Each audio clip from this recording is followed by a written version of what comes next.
조립하는 그런 경험을 해보신 적이 있으신지요? 여러분이 가구를 구입하셨을 때 요즘은 자기가 스스로 조립하는 형식으로 되어 있는 것들이 참으로 많습니다. 가구뿐만이 아니라 사실 우리가 보고 있는 모든 것들은 보이는 것이 전부가 아니라 그 안에는 여러 구조들이 있습니다. 아주 작은 부품들이 서로 연결이 돼서 제대로 일을 하고 있기 때문에 그 구조물이 유지되는 것입니다. 앞에 하나의 분해도라고 할까요? 평소에는 보이지 않는 곳을 이렇게 분해해서 보여놓은 그런 도면을 하나 준비했습니다. 우리가 평소에 화장실에서 쓰는 변기의 그 탱크 부분이 어떻게 생겼는지 그 내면을 분해해 놓은 분해도입니다. 여기에 보시면은 그 안에 물이 있고 그리고 그 위에 둥둥 떠 있는 우키다마라고 일본어로는 되어 있는데요. 가 있고 또 이렇게 사슬로 연결이 돼서 물이 나가는 곳을 열었다가 닫았다가 할 수 있는 이런 구조가 되어 있음을 알 수가 있습니다. 이 도면은 이렇게 단면으로 되어 있는데요. 다음 슬라이드를 보여주시겠습니까? 네, 조금 더 입체적으로 보면은 하나하나의 이 부품들이 어떻게 서로 끼워지는지 맞춰지는지 이 분해도를 통해서 우리는 알 수가 있고, 이 구조물을 만들 때에는 그 원리를 이해하고 순서에 맞춰서 조립을 하는 것이 매우 중요하다라는 것을 알 수가 있습니다. 이렇게 말씀을 드리는 이유는 우리가 지금 3주째 함께 읽고 있는 이 로마서라고 하는 바울의 편지가 아주 정교하고 그리고 많은 시간과 생각 속에, 그리고 지난주에 우리가 함께 나눴던 기도 속에서 기록이 되었다라는 것입니다. 그렇기 때문에 우리가 그냥 가벼운 마음으로 훑어서 읽어서 모든 것을 다 이해할 수 있는 그런 내용이 아닙니다. 아주 정교하게 설계되고 디자인된 그런 편지, 마치 구조물과 같은 것이기 때문에 그것을 우리가 이해하면서 함께 읽어나갈 필요가 있기 때문입니다. 바울이 쓴 이 편지 글에는 마치 설계도, 분해도를 떠올리게 하는 그런 본문들이 여러 군데에 있습니다. 오늘 우리가 함께 읽은 이 14절부터 17절까지의 본문도 그런 부류의 본문 중에 하나가 아닐까 생각이 됩니다. 그런데 조금 오늘의 본문이 어려운 이유는 이것을 쉬운 곳에서부터 복잡한 곳으로 그렇게 순서대로 나아가면 좋은데 역방향으로 아주 완성된 형태의 모형을 바울이 먼저 오늘 본문에서 보여주고 있다라는 것입니다.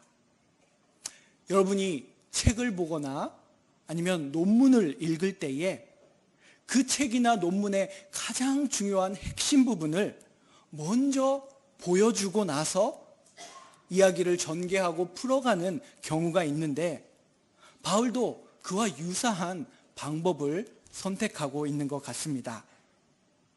바울이 이 로마서라는 편지에서 가장 밀도 있게 쓴 4개의 구절이 아마 이 오늘의 본문이 아닐까 생각이 됩니다.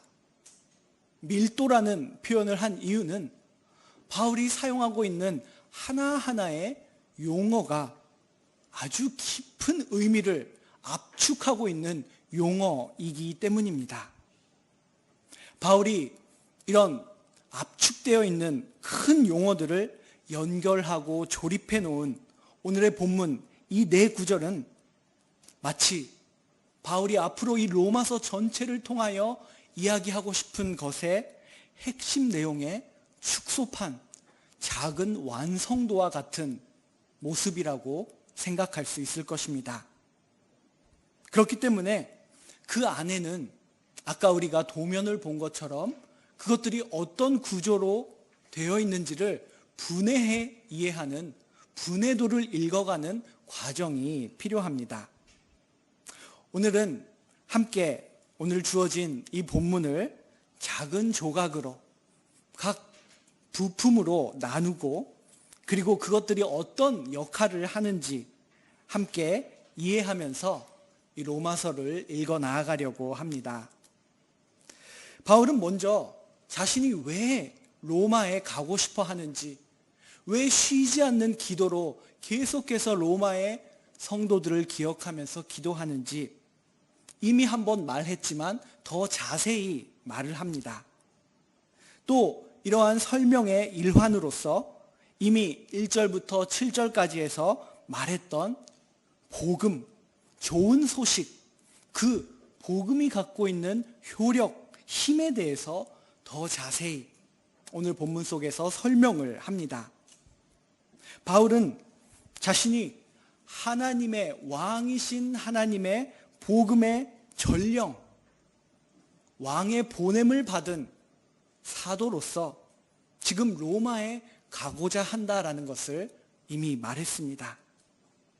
그리고 자신이 전령이 되어서 전하는 이 복음은 모든 사람, 오늘 본문을 빌려서 말씀드린다면 헬라인, 야만인, 지혜 있는 자, 어리석은 자, 모든 사람들을 위한 복음이다라는 것을 바울은 말하고자 합니다. 바울은 이 복음을 부끄러워하지 않습니다. 그것은 이 복음이 인류를 구원하는 하나님의 능력, 힘이다라는 것을 그는 알고 있기 때문입니다. 복음은 하나님의 의, 다시 말하면 하나님의 정의, 공의가 곧 이 창조 세계와 인류를 잘못되어 있는 곳에서 바로잡으려는 하나님의 오랜 구원의 계획 속에 있다라는 것을 오늘 본문을 통해서 말하고자 합니다.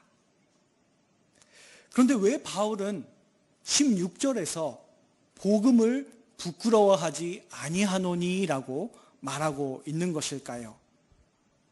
바울 시대에는 큰 도전이 있었습니다.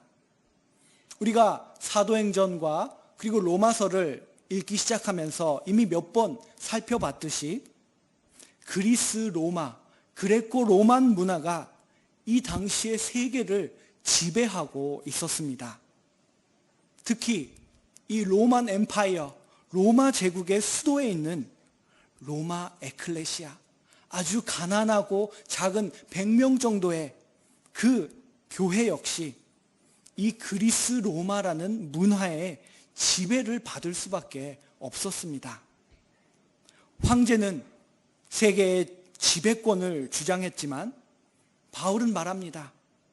하나님의 복음은 예수님이 세계를 지배하고 계신다 라는 것을 말하고 있다라는 것입니다. 예수를 로마의 황제가 큐리오스 주였던 시대에 예수를 나의 큐리오스 주로 고백하는 이 믿음이 로마의 지배, 이 세상 속에서 만약 누군가의 마음을, 누군가의 심기를 거스른다면 비밀로 숨어서 믿음을 지켜야 하는가? 실제로 그렇게 숨어서 믿음을 지키는 사람들도 있었습니다만 바울은 복음을 부끄러워하지 아니한다라고 16절에서 말하고 있습니다. 가말리엘 문화에서 우리가 말하는 구약 성경, 바울이 말하는 도라와 그리고 시가서와 그리고 예언서, 그것을 끊임없이 평생 동안 연구해왔던 바울은 어쩌면 내가 복음을 부끄러워하지 않는다라고 로마에 편지를 쓰면서 시편의 한 구절을 떠올렸을지도 모르겠습니다. 시편 119편 46절에는 이런 노래가 있습니다. 또 왕들 앞에서 주의 교훈들을 말할 때에 수치를 당하지 아니하게 싸우며. 여기서 이 시편 기자는 왕들 앞에서 여호와 하나님의 교훈들을 내가 말한다라고 그렇게 말합니다. 그때 수치를 당하지 아니하게 싸우며, 이것은 외부로부터 당하는 수치가 아니라 나 자신이 그것을 부끄러워하지 않겠다라는 말입니다. 같은 본문의 일본어 신공동역 번역을 보면 절대로 내가 부끄러워하지 않겠습니다.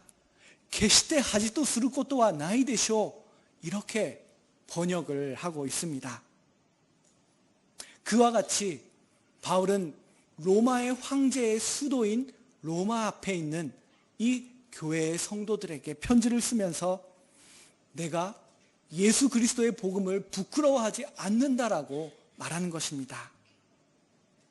바울은 또 다른 편지에서 빌립보서 2장 10절에서는 이렇게 말합니다.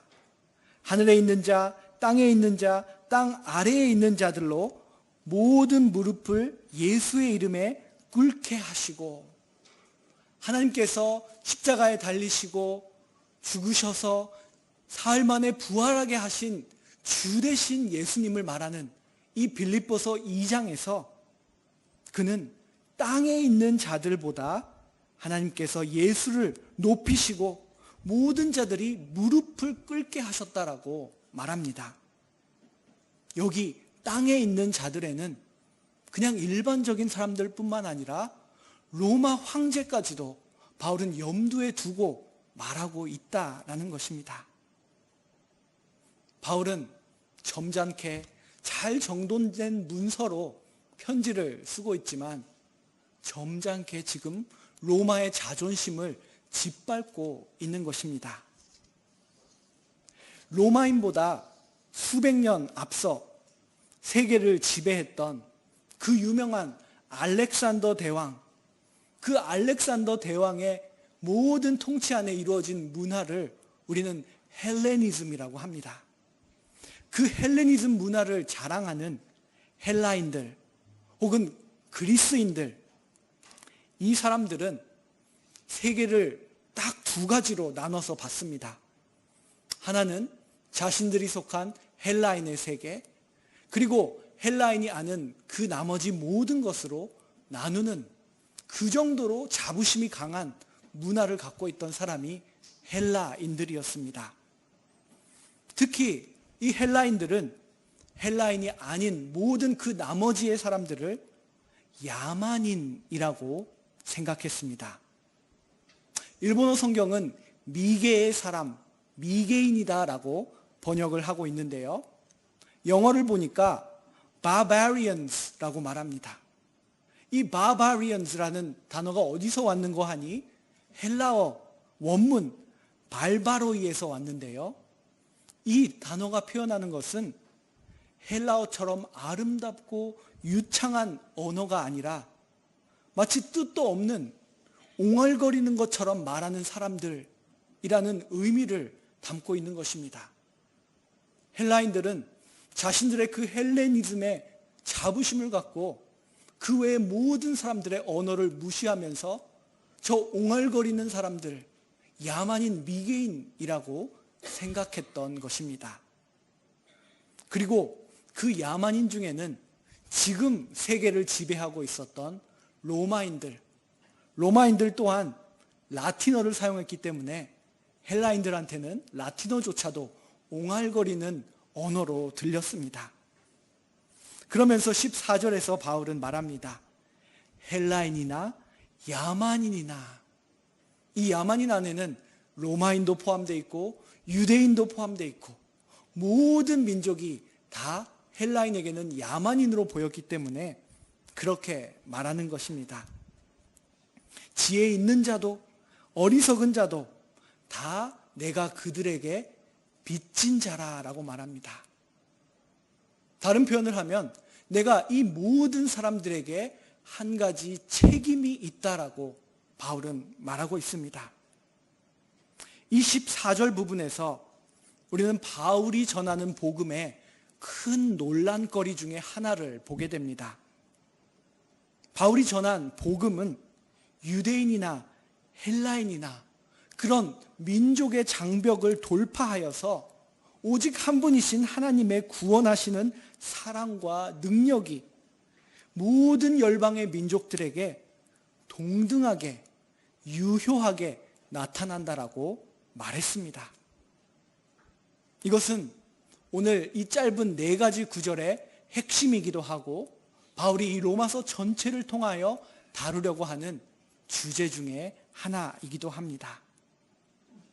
이어지는 16절, 17절에 나타난 또 핵심적인 아주 밀도 높은 단어들을 함께 분해하면서 어떻게 그것들이 일하고 있는지를 보려고 합니다. 16절에서 내가 복음을 부끄러워하지 아니한다라고 시작하면서 이 복음은 모든 믿는 자에게 구원을 주시는 하나님의 능력이다라고 말합니다. 바울은 이 편지를 쓰면서 전형적인 편지의 시작의 형태를 갖췄지만 자기소개를 할 때에도 나의 이야기보다 복음의 이야기를 더 많이 하고 싶어 했습니다. 그런 바울이 오늘 본문에서 복음이 하나님의 능력이 된다라고 말합니다.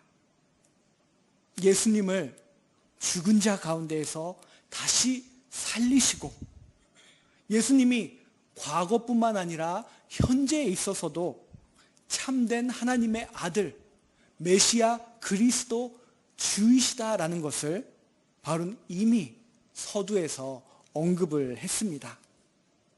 이제 바울은 그 복음이 갖고 있는 또 다른 측면, 또 다른 능력에 대해서 말을 하는데요. 이는 단순히 바울 자신뿐만 아니라 모든 시대의 모든 민족이 예수를 나의 주로 선포할 때 끊임없이 효력이 발휘되는 하나님의 능력이라는 것을 말합니다. 바울은 이 로마서를 쓰기까지 지난번에 말씀드린 대로 바울은 2번째 고린도를 방문하면서 겨울을 지내면서 이 로마서를 썼는데요. 이미 그때까지 바울은 로마 세계 각지의 도시를 돌아다니면서 복음을 전했다. 우리는 사도행전을 통해서 바울의 복음 전도의 여정을 보았습니다. 바울이 로마 세계 각 도시에서 예수님을 주로 선포하면서 발견한 그 주옥과 같은 사실은 누구든지 예수님을 십자가에 달리시고 부활하신 세상의 주로 믿고 공개적으로 시인한다면 놀라운 일이 일어난다라는 사실입니다. 차별 없이 누구에게나 그 놀라운 일이 일어난다라는 얘기를 하려고 하는 것입니다. 예수님이 죽었다가 다시 살아나신 이 부활이라고 하는 것은 바울은 하나님의 새로운 창조로서 이해합니다. 부활을 통해서 하나님이 한 번 창조하신 세계가 타락하고 오염되었는데 예수 그리스도의 부활을 통하여서 하나님은 이 세상을 모든 피조물을 다시 창조하셨다. 그리고 이 새 창조된 모든 세계 가운데 이 복음을 접한 사람들은 그의 마음의 생각이 삶의 방식이 바뀌게 되고 그 안에서 새로운 생명이 솟아나게 된다라는 것입니다. 이것은 마치 믿을 수 없는 마법처럼 들렸을 수도 있습니다. 그러나 이것은 어떤 마술이나 주술이 아니라 하나님의 아들에 대한 우리 한 사람이 신실하게 그 믿음을 선포하고 고백할 때 이루어지는 하나님의 능력이라고 바울은 16절에서 말하고 있는 것입니다. 그리고 그 능력이 이루게 하는 그 놀라운 것을 바울은 구원, 믿는 자에게 구원을 주신다라고 말하고 있습니다. 여러분, 구원이라는 단어를 지금까지 교회 다니시면서 얼마나 많이 들으셨습니까? 너무나 익숙한, 그래서 때로는 아쉽지만 가볍게 우리가 다뤄지는 그런 단어가 구원이 아닐까 생각을 합니다. 그래서 우리는 나는 이미 구원을 알고 있어 라고 생각을 합니다. 그렇지만 구원은 바울이 오늘의 본문 속에 굉장한 밀도를 압축시켜 놓은 아주 중요한 큰 단어라는 것을 우리는 기억해야 합니다. 구원이라는 말을 들었을 때 많은 사람들은 교회 안에서도 이렇게 생각합니다. 내가 죽어서 하늘나라에 가는 것. 나는 구원을 받았으니까 죽어서 하늘나라에 간다. 그렇지만 여러분, 신약 성경 전반을 읽어볼 때에, 그리고 특히 바울이 말하고 있는 그 편지들을 자세히 읽고 연구할 때에 바울은 구원이 죽어서 하늘나라에 가는 것이다 라고는 말하지 않습니다. 물론 우리가 이해하는 그 구원의 개념을 포함하고 있습니다. 하나님은 자신의 모든 백성을 죽음에서 구출하실 것을 우리는 믿습니다. 죽음은 예수님의 십자가와 부활로 인하여 이미 패배한 원수가 되어버렸다라는 것입니다. 죽음에서 오는 모든 타락과 부패, 그것이 우리를 지배할 것이라고 여겨졌던 그 시대가 예수님의 부활로 인하여 끝났고, 마지막 때에 죽음은 더 이상 우리를 지배할 수 없다라는 것입니다. 구원은 우리 모두가 마지막에는 어떤 육체가 없는 상태로 하늘나라에 가게 될 것이라는 그 의미를 넘는다라는 것을 이 시간 우리가 함께 기억하고 나누기를 원합니다. 하나님이 창조하신 이 모든 세계를 우리는 바라봐야 합니다. 그리고 하나님이 그 세계를 창조하셨을 때 보시니 참 좋았더라라고 말씀하셨습니다. 그런데 그 세계가 타락하고 부패했는데 하나님의 구원이라고 하는 것은 그 부패하고 타락한 세계를 구출하신다, 새롭게 하신다라는 그 의미를 갖고 있습니다.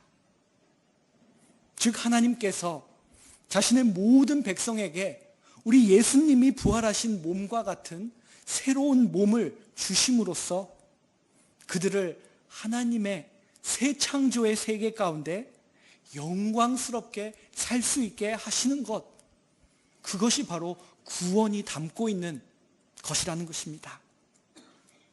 지금 제가 말씀드린 이 구원의 의미는 이 로마서 편지의 모든 논의들이 계속해서 전개되어 온 가운데 바울이 바라보고 있는 하나의 목표점입니다. 그리고 로마서 16장까지의 한 가운데 있는 로마서 8장을 여러분이 훑어보시기만 해도 바울이 말하는 구원이 무엇인지 그것을 우리는 느낄 수가 있습니다. 구원의 완전한 영광은 미래에 나타날 것입니다. 그렇지만 바울은 자주 이 구원이 단지 미래의 일만은 아니다라는 것을 말합니다.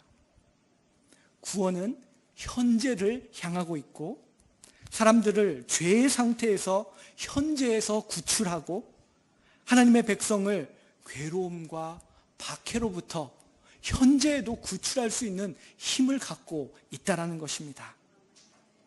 그런 의미에서 구원은 미래의 소망인 동시에 현재의 실제라는 것을 바울은 말합니다.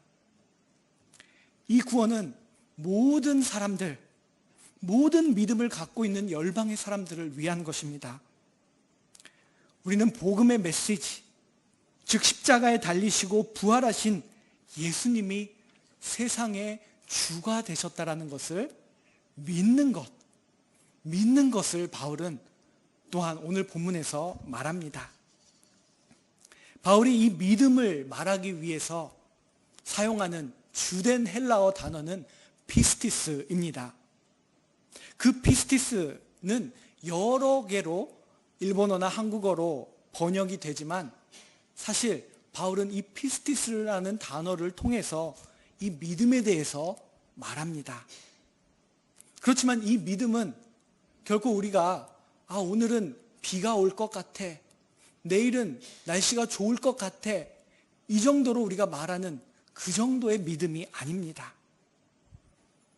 성경이 말하는, 특별히 바울이 말하는 이 믿음은 우리가 목격하거나 입증할 수는 없지만 어떤 실제로 있는 것을 붙잡는 그 모습을 믿음이다라고 말합니다. 그러나 그 믿음이 우리가 아무것도 없는 것 가운데 허공을 잡는 것은 결코 아니다라는 것을 기억해야 합니다. 하나님은 삼위일체로 우리들에게 오늘날도 역사하시면서 하나님을 체험하게 하시고 우리들에게 증거를 주시고 우리들이 믿음을 가질 수 있도록 돕는다라는 것입니다. 바울은 그 믿음이 있을 때에 우리가 이 복음의 능력을 누릴 수 있게 된다라는 것을 오늘 본문에서 말합니다. 바울은 오늘 본문뿐만 아니라 로마서의 여러 부분에서 믿음에 대해서 강조합니다. 예를 들면 로마서 4장 24절에서 예수 우리 주를 죽은 자 가운데서 살리신 이를 믿는 자, 이 믿음이 있어야 한다라고 말하고요. 로마서 10장 9절에서는 내 입으로 예수를 주로 시인하며 또 하나님께 그를 죽은 자 가운데서 다시 살리신 것을 내 마음에 믿으면 구원을 받으리라 라고 하나님의 은혜의 역사에 대한 반응으로서의 우리의 믿음의 중요성을 말하고 있습니다. 이러한 믿음, 우리의 마음에 나오는 피스티스, 이 확신이라는 것은 복음의 능력이 나타날 때 첫 번째로 우리 내면에서 일어나는 역사입니다. 그리고 이 역사에는 하나님의 약속, 언약이 따르게 됩니다. 바울은 이어서 17절에서 이 언약에 대해서 말합니다. 복음에는 하나님의 의가 나타나서 믿음으로 믿음에 이르게 하나니 기록된 바 오직 의인은 믿음으로 말미암아 살리라 함과 같으니라. 하나님의 의가 먼저 나타난다. 그리고 그 하나님의 신실하심, 하나님의 정의로 말미암아 우리는 믿음을 얻게 되고 그 믿음으로 응답해 나아갈 때에 우리가 구원에 이르게 된다라는 이야기를 하고 있습니다. 여기서 바울이 말하는 하나님의 의, 하나님의 정의라고 하는 것은 사실은 굉장히 이해하기 쉬운 개념입니다. 하나님이 이 세상을 창조하셨는데 참 좋은 세계로 창조하셨는데 왜 악한 일이 일어나는 것일까? 하나님은 그 악에 대해서 아무것도 하지 않으시는 분이신가?